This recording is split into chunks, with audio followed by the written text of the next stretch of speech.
Yan guys, so nandito na tayo guys sa may crossing na siya. Ayan o. Yan. Itong crossing guys, dito tayo dumaan guys, papunta itong San Roque. Yan sa Pasaka.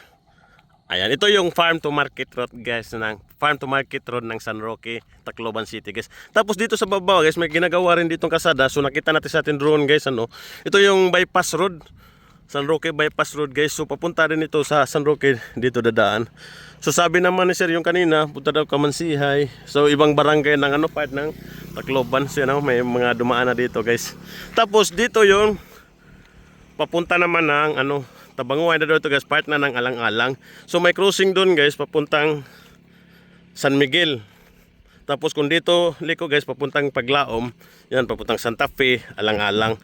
Dito naman San Miguel, doon sa may Ginsiaman Farm, Magawas. Yan, so dito part guys, hanggang doon is simentado na.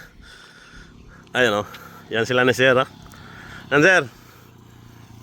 Ayan.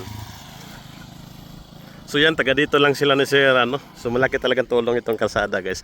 Hindi lang sila sa sa farm to market road. Pati daanan na rin yung mga taga dito. Ayun. So ang gagawin natin guys, puntahan natin yung yung ginagawang bypass road dito sa Barangay San Roque, Tacloban guys.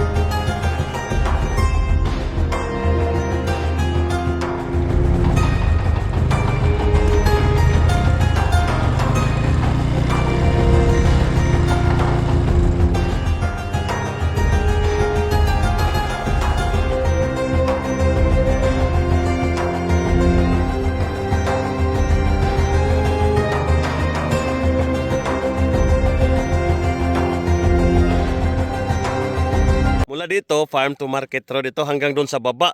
Tapos may kalsada tayo nakita sa ating drone guys, papunta dito.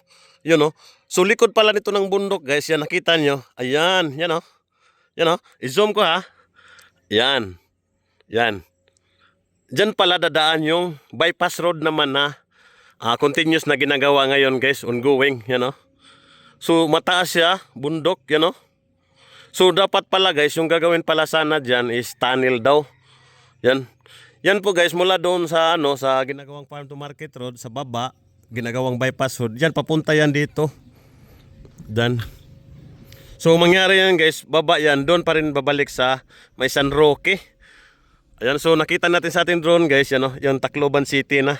Dito naman yung dump site. Basura, yung mga barko. Yan. Yung city mismo, ayan Yan. Ganyan kaganda yung view dito sa taas guys. So dito lang pala guys Yan, grabe yung taas. Sa taas grabe ang lalim. So yan ang ginagawa ngayon na bypass road.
So yun ano, so bisa nakausap natin dito guys, itong ginagawang bypass road dito sa Barangay San Roque, Tacloban ay matagal pa. Sa nakita natin ano, medyo mataas-taas pa yung bundok na kailangang tibagin. So balik na lang tayo dito ulit guys, update ko pa rin kayo sa kasada na ginagawa. So maraming salamat sa inyong panonood guys.